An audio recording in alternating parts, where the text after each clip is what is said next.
नासिर की जो हत्या हुई है इसका कौन है जिम्मेदार? जुनैद की जो हत्या हुई है इसका कौन है जिम्मेदार? उमर की जो हत्या हुई है उसका कौन है जिम्मेदार? ओम प्रकाश की हत्या हुई है इसका कौन है जिम्मेदार? नमस्कार, मैं जफरुद्दीन, आप देख रहे हैं एसएसएन नेटवर्क। हजरत क्या नाम है आपका? मेरा नाम मौलाना राशिद जी। मौलाना राशिद साहब जो है कि हम अभी जो पहुंचे हैं घाटमी का गांव में, अभी कुछ दिनों पहले जो है कि 2 बच्चों को, जिंदे बच्चों को जला दिया था। जी। बहुत बड़ी घटना थी, पूरा देश हिल गया था। उसको लेकर जो है कि लोगों की मांगे थी कि जो है कि उनको मुलजिमों को गिरफ़्तार किया जाए, जबकि यहाँ राजस्थान के मुख्यमंत्री भी आ लिए, लेकिन मुख्यमंत्री आने के बावजूद भी जो है कि आश्वासन दिया गया था कि भाई उनको जल्दी गिरफ़्तार कर लिया जाएगा, लेकिन अभी तक वो जो है गिरफ़्तार नहीं हो पा रहे हैं। कह रहे हैं कि वो तो देश छोड़ के चले गए, दूसरे देश में चले गए हैं, कोई कह रहा है यूपी में छुपा हुआ है। आखिर सरकार क्यों नहीं पकड़ना चाहती इनको? भाई इसमें क्या नाम है, सरकार की साजिश है इसके अंदर। इतने किसी आदमी की ताकत नहीं कि वो देश छोड़ कर चला जाए और फिर उसकी गिरफ्तारी नहीं हो। बहुत सारे मुलजिम हैं जिनको नेपाल से भी पकड़ कर लाया जा रहा है हिंदुस्तान के अंदर। इसलिए हम ये पूरी जनता से, पूरी सरकार, दोनों सरकारों से ये मांग करते हैं कि मुजरिमों को जल्द जल्द पकड़ा जाए। और जो अभी ये सुनने में ये आ रहा है कि जो है कि बार बार यहाँ जो धरने पे बैठे हैं उनको धमकाया जा रहा है, उनको परेशान किया जा रहा है पुलिस के माध्यम से, नोटिसों के माध्यम से, या तंबू, रात को तंबू उखाड़ने के नाम पे इस तरीके से उनको जो टॉर्चर किया जा रहा है, इसको लेके क्या कहेंगे? ये क्या नाम है, जो यहाँ के अधिकारी हैं उनके ऊपर प्रेशर डाले जा रहा हो सरकार की तरफ से। इस वजह से कहा नाम गाँव के लोग, जो यहाँ का सरपंच है उसको भी जेल के अंदर भिजवा दिया गया है कल परसों के अंदर जी।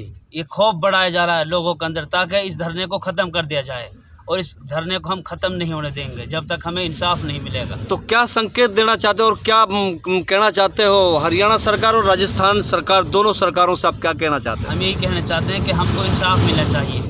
जिस तरह एक हमारे यहाँ अभी कुछ दिन पहले एक गैर मुस्लिम भाई की हत्या हुई थी, उसको फ़ौरन उसे इंसाफ मिला था और उसे पैसे भी बहुत दिए गए थे। लेकिन अभी जो है ये अगर देखा जाए तो जो है कि सरकार ने तो इनको काफ़ी पैसे दे दिए हैं और नौकरी भी दे दी है, फिर अब इसी से आइडिया लगाया जा सकता है कि आप लोगों को इंसाफ मिल गया है, तो फिर भी आप लोग क्यों बैठे धरना पे? भाई इसमें क्या नाम है, कुछ भी नहीं मिला। आप घर वालों से पूछ के देख सको, बस ये एक अफवाह है। भाई हमने 15 लाख रुपए दे दिए थे, 1 रुपये नहीं मिला अभी उनके लिए। लेकिन परिवार वाले तो सामने आते नहीं हैं, अगर उनको कुछ मिला नहीं तो फिर परिवार वाले सामने क्यों नहीं आते? आएंगे, परिवार में हमारे साथ बैठे हुए हैं परिवार वाले भी। जो कितना वक्त गुजर चुका है और मुलजिमों को अभी तक कितने गिरफ्तार हुए, इसके बारे में आपको कुछ जानकारी मिली है? जी, इसके बारे में एक मुजरिम पकड़ा अभी इसे 1 महीने से ज़्यादा होगा इस धरने को चलते चलते। तो क्या उम्मीद लगाते हो हरियाणा सरकार और राजस्थान सरकार से, आपकी क्या उम्मीद है कि जो एक मुलजिमों को गिरफ्तार किया जाएगा या इसी तरीके से इसको ठंडे बस्ते में डाल दिया जाएगा? हमें सरकार से उम्मीद है, हमें इंसाफ मिलेगा इंशाअल्लाह एक न एक दिन। तो कब तक चलेगा धरना? इंशाअल्लाह चलता ही रहेगा। क्या नाम है सर? मेरा नाम वसीम जाफ़र है। तो कहाँ से हो आप? मैं फिरोजपुर झिरका से। अच्छा, आप लोग जो है कि यहाँ धरने स्थल पे आप बैठे हैं, तो क्या कहना चाहते हो, किस लिए आप धरने पे बैठे हो, और हरियाणा सरकार, राजस्थान सरकार को क्या कहना चाहते हो आप? मैं हरियाणा सरकार और राजस्थान सरकार से ये कहना चाहता हूँ, आजकल एक ही समुदाय को टारगेट बनाया जा रहा है और दिन पे दिन उसको इतना टारगेट बनाया जा रहा है, जुल्म बढ़ रहा है उस एक ही समुदाय पे। क्यों ऐसा है, क्यों इतना भेदभाव कर रहे हो? जब हमारा हिंदुस्तान का कानून भेदभाव नहीं करता तो फिर क्यों ये सरकारें भेदभाव कर रही हैं? क्यों ऐसे गुंडों को छोड़ रखा है? एक ही समुदाय के बच्चों को ये किडनैप करते हैं, अगवा करते हैं और उनको ज़िंदा जला देते हैं, और हमारे काफ़ी नौजवानों को इन्होंने बेकार कर दिया है, और हमारे काफ़ी बच्चों को, माँओं को इन्होंने बेघर कर दिया है। अब एक बात ये बताओ कि ये सरकार क्या चाहती है? भाई इन गुंडों को क्यों छोड़ती है?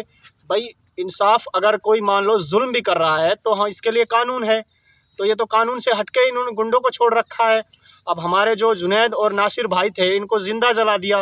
बड़ी अफसोस की बात है, इनको ज़िंदा जलाया गया और उसके बाद फिर भी इंसाफ नहीं मिल रहा है। 1 मंथ से ज़्यादा टाइम हो गया, और इधर हमारे कन्हैया भाई को भी जिन जालिमों ने उनका सर कलम किया था, उसको 2 दिन के अंदर उसको इंसाफ दिलाया गया, 1 करोड़ रुपए दिए गए।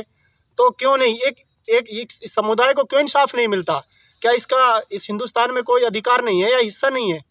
तो इसके पीछे आप क्या वजह मानते हैं कि हमारे जो कन्हैया भाई को जो उनका सर कलम किया गया, 2 घंटे के अंदर मुलजिमों को पकड़ लिया गया, लेकिन वहीं जब हमारे जुनैद और नासिर भाई को जो जिंदा जला दिया गया, उसके बाद भी जो कोई कार्रवाई नहीं हो रही, ना हरियाणा सरकार इसमें जो है कि कार्रवाई कर पा रही है, ना राजस्थान सरकार कार्रवाई कर पा रही है। क्या कहेंगे इस मामले को इसमें मैं दोनों सरकार की नाकामी मानता हूँ, क्योंकि हरियाणा सरकार और इधर हमारा कांग्रेस सरकार है राजस्थान में, और उधर बीजेपी सरकार है, इन दोनों का पता नहीं क्या चल रहा है। अगर ये चाहें तो कोई ऐसा मुजरिम नहीं है जो देश से भाग सके या देश में कहीं छुप सके। इनकी नाकामियां हैं, ये मुजरिम को बचाना चाहते हैं और जो इंसाफ मांग रहे हैं उनको अंदर डाल देते हैं। ये कहाँ का कानून हुआ? ये हमारे किसी कानून में लिखा तो है नहीं है कि भाई मुजरिम को छोड़ दो और जो नाजायज़ है उसको छोड़ दो और जायज़ है उसको अंदर डाल दो। अब ये जो यहाँ पर हमारे घाटीमिका में जो भाई धरना स्तर पर बैठे हुए हैं, उनके साथ भी गलत व्यवहार कर रहे हैं। उनके कभी तंबुएं उखाड़ देते हैं, कभी उनको अंदर डाल देते हैं, कभी उनके साथ जुल्म करते हैं। भाई इंसाफ मांगना हमारे देश में हमारा अधिकार है, तो ये हमें इंसाफ भी नहीं मांगने देते। कहते हैं कि आप चुप बैठ जाओ और इंसाफ मत मांगो, यानी कि जो मर गया उसको छोड़ दो। अब ये लोग सोचते हैं कुछ दिन हमें यही चलता रहेगा, ये लोग बाग चुप हो जाएंगे, ये इंसाफ नहीं मांगेंगे, तो इस बात को दबाने की सोच रहे हैं। तो गाय के नाम पे इस तरीके से जैसे बच्चों को मारा जाता है, दिन दहाड़े मारा जाता है, एक लोकल लोग हैं जो लोग मारते हैं, जो गौ रक्षक के नाम पे वो कहते हैं कि हम गौ रक्षा कर रहे हैं, और इस तरीके से पशुओं के नाम पे लोगों को मारते जा रहे हैं। आखिर इसके पीछे क्या वजह है? क्यों मारते हैं? क्यों ऐसी दहशत फैलाना चाहते हैं? उसके पीछे क्या वजह है? एक्चुअली ये गौ रक्षक हैं, जो यही गौ तस्कर हैं। यही लोग गायों को लाते हैं मेवात के अंदर या कहीं और पर सप्लाई करते हैं, और कई गौशालाओं में तो गाय के जो चमड़े वगैरह हैं वो पाए गए हैं।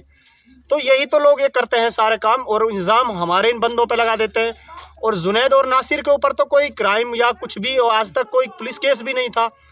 तो ये लोग ही एक सिस्टम चला रहे हैं। और मान लो गाय का अगर कोई, मान लो हमारे हरियाणा के अंदर या राजस्थान के अंदर इसका कोई जुल्म है या कोई मुकदमा अगर चल भी रहा है, तो उसके लिए पुलिस है, कानून है। भाई उसका अगर कोई भी हमारे बंदे अगर कोई गलत काम करते हैं तो उनके लिए पुलिस है, कानून बैठा है। तो ये तो है नहीं कि गुंडों को छोड़ देंगे। तो ये तो गाय के नाम पर हमारे बंदों को टारगेट कर रहे हैं। वसीम जाफर साहब, यहाँ तो जो है आपके पास तो मंत्री पद भी आप लोगों के पास है। यहाँ राजस्थान में अगर देखा जाए तो जो है कि जाहिदा खान जो है एक मंत्री का पद दिया हुआ है। मंत्री होने के बावजूद भी आप लोग जो है कि उनको मुलजिमों को अरेस्ट कराने में नाकामयाब हो रहे हैं। तो इसके पीछे क्या वजह मानते हैं आप? जो हम आज के दौर में हमारे जो मंत्री भी हैं वो भी रोटियां सेक रहे हैं।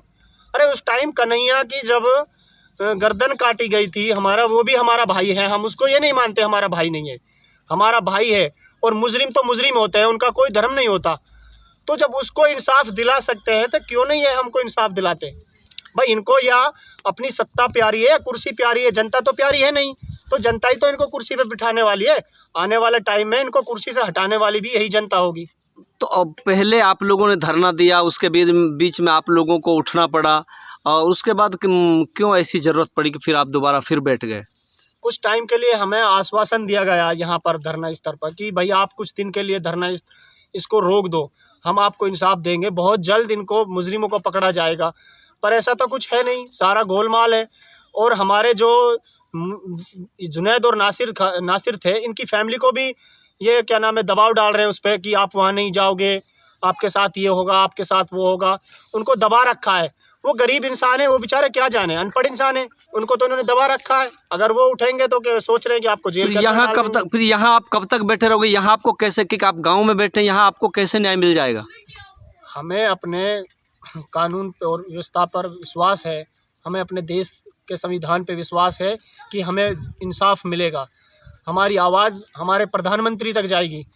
पर अभी तक तो देखते हैं कब तक हमारा ये जब तक ये इंसाफ नहीं मिलेगा तब तक ये चलता रहेगा। अगला कदम क्या होगा इसके बाद? अगर यहाँ भी सरकार आप लोगों की नहीं सुन पाती है तो आपका अगला कदम और क्या होगा? हमारा अगला कदम दिल्ली होगा। हम जंतर मंतर पर बहुत जल्द ही धरना प्रदर्शन करेंगे। इसके लिए हम दोनों सरकारों को चेतावनी दे रहे हैं, या तो हमें इंसाफ दो, वरना हम दिल्ली का बहुत जल्द कुंज करेंगे। हम दिल्ली बहुत जल्द पहुँचने वाले हैं। लेकिन आप दिल्ली पहुँचोगे तो आपको रास्ते में अरेस्ट कर लिया जाएगा, फिर क्या करेंगे आप? ये तो चलता ही रहेगा। इंसाफ मांगने वालों को ये पकड़ते हैं, क्योंकि इस समुदाय का ये इनकी नज़र में कोई अहमियत नहीं है। हमें अगर ये हमें पकड़ते हैं तो हमारे 2 भाई और तैयार होंगे।